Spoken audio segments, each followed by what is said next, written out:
There's a lot to look forward to this week. What's going on, guys? It's Ricky with TechBud Solutions, and just wanted to make sure that we were all on the same page for what's to come this week. The Federal Reserve is going to be coming together and announcing the high expectation of an interest rate cut this Wednesday at 2 p.m. Eastern time, if I'm not mistaken.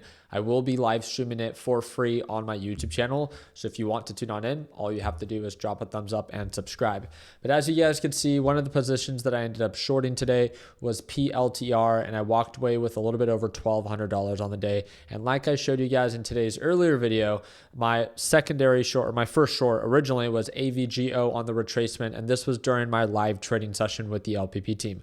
A quick little heads up, I do trade live every single morning. If you ever want to tune on in, it's designed for complete beginners. You can join for as little as $1 a day, and it's the second link in the description down below. With that being said, markets are incredibly overbought. Look at this, AVGO. You cannot tell me, again, it's incredibly bullish. There's no break of pattern. Let me make that very clear.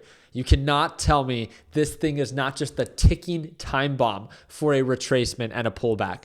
The other one that I'm looking at is Mara. Mara is an absolute pump and dump based off of previous patterns. Every time that it pumps, it dumps, pumps, dumps, pumps, dumps, pumps, and it's pumping because of Bitcoin's price. It's trying to copy the MicroStrategy approach of just buying Bitcoin because the actual company itself has no value. So again, it offers about, I think it was a little bit over 10% or right around that general area. I think yeah, right around 9% of potential pullback based off of previous support levels. But the big one is going to be PLTR. PLTR kind of looks like it's been slowing down.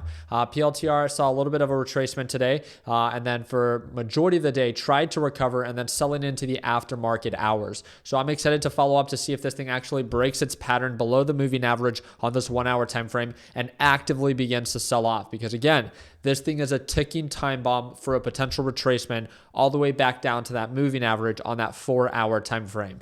The thing that I really want to highlight is I think this week is going to be very interesting for one specific reason.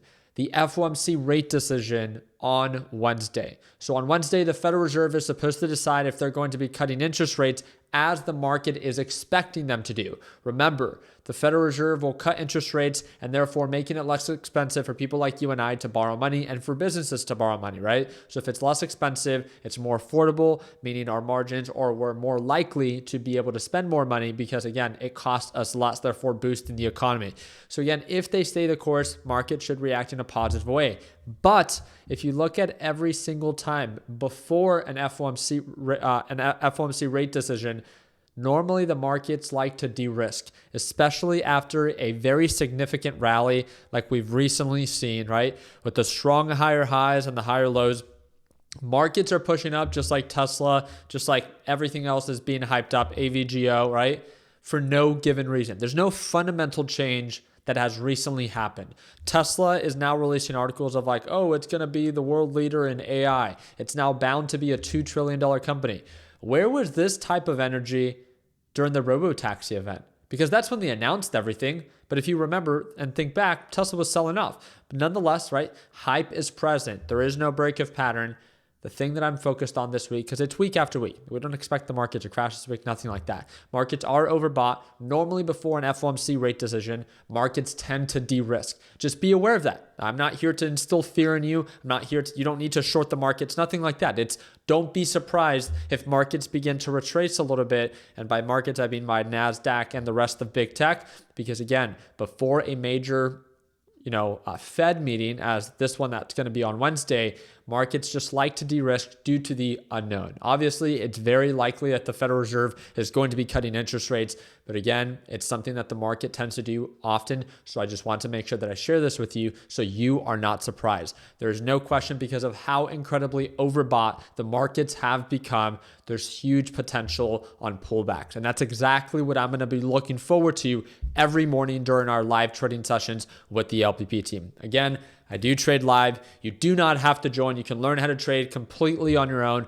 But if you learn best by watching other people do, and you want to watch me with my entries, my exits, but most importantly, hear my thought process behind every trade I take, again, it breaks down to just $1 a day with the current sale we have going on. And if you're ready to join, the second link in the description will get you that discount before time runs out. I appreciate your time. Like always, let's make sure that we end the year on a green note. Take care, team.